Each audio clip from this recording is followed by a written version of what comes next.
Greetings, players! We'll start this episode of Explaining Mechanics with a view range and camouflage overview. This information is useful for beginners as well as experienced players. If you can learn to use these game features well, you will earn not only a lot of victories, but also a lot of credits. Yes, it will be profitable, since you can save some credits by not wasting them on shells or repair, just by improving your understanding of these aspects of game mechanics. Are you interested? Well, let's get started then. We promise that we will not only explain, but also show you how you can use this knowledge to influence your success. Every tank in the game produces a set of invisible viewing lines between them and each enemy vehicle that makes opposing tanks visible when spotted. The viewpoints are located on the top of the turret and around the main gun. When one of these view lines touches a spot on the top or sides of the enemy turret or hull, or the main gun, their tank becomes visible. You can spot an enemy without any help from your teammates at a maximum range of 445 meters. This is a limitation imposed by the game engine. The maximum view range at which your tank can spot another tank is based on 100% crew training. However, modules and perks are not included. If you make your view range longer this way, you will be able to spot your enemies sooner. Obviously, you can also shoot them earlier, and this can have an influence on results of your engagement. Don't forget that your allies can spot the enemy too, and might even help you destroy them. You may buy coated optics, binocular telescope, or improved ventilation for your tank to gain an advantage in view range. You can also train your crew with perks like Brother-in-Arms, situational awareness, or recon. In addition, you can buy consumables like extra combat rations, chocolate, Coca-Cola, or strong coffee to improve their abilities. Remember, even if you buy all this stuff, you cannot spot enemies more than 445 meters away. An obvious question is, why are there so many ways to increase the view range if the maximum spotting range is still only 445 meters? If you have a higher view range, you can spot enemy vehicles more easily. This is important. We'll take a closer look at these features a little later. Always remember this: a longer view range allows you to spot the enemy before he spots you, so you can take the first shot. The first shot is always important in World of Tanks. Experienced players try to deprive you of the first shot by training their crews in camouflage skills, especially the ones that move across the battlefield and the sneaky, tiny tank destroyers. This is a very important skill, because the higher the value of this skill is, the less likely it is that an enemy will spot you. Then you will have the opportunity to take the first shot. So how does camouflage work? Each tank in the game has its own camouflage factor. The value of this factor depends mostly on the size of the vehicle. For example, it's really hard to hide the mouse or Object 212, even if you've completely trained the crew's camouflage skill and have a camouflage net. In contrast to those house-sized tanks, smaller light tanks and medium tanks can apply this skill more efficiently. A tank is always in one of three states, which influence its camouflage factor. 1. The tank is stopped and its camouflage factor is at maximum. 2.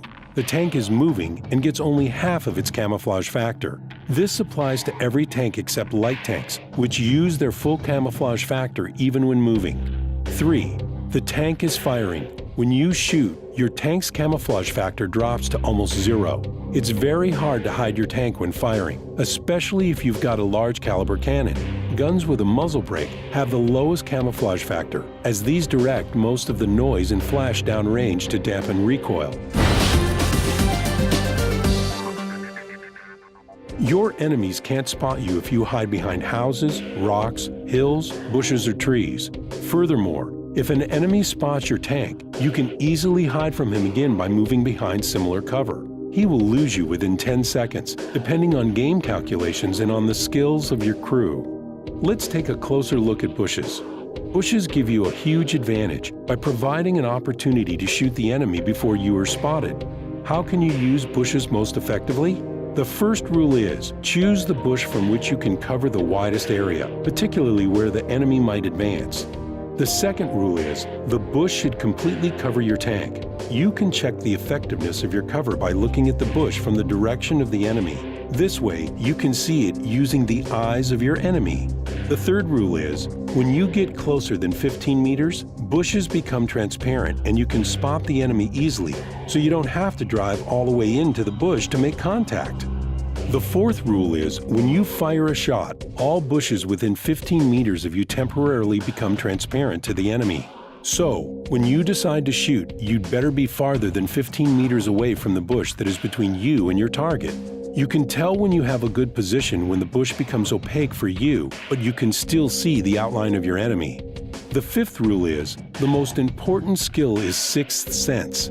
If you are sure that your camouflage is good, but you are still getting shot, it means that the enemy is not only in front of you, but also to your side or rear. In this case, the bushes can't help you.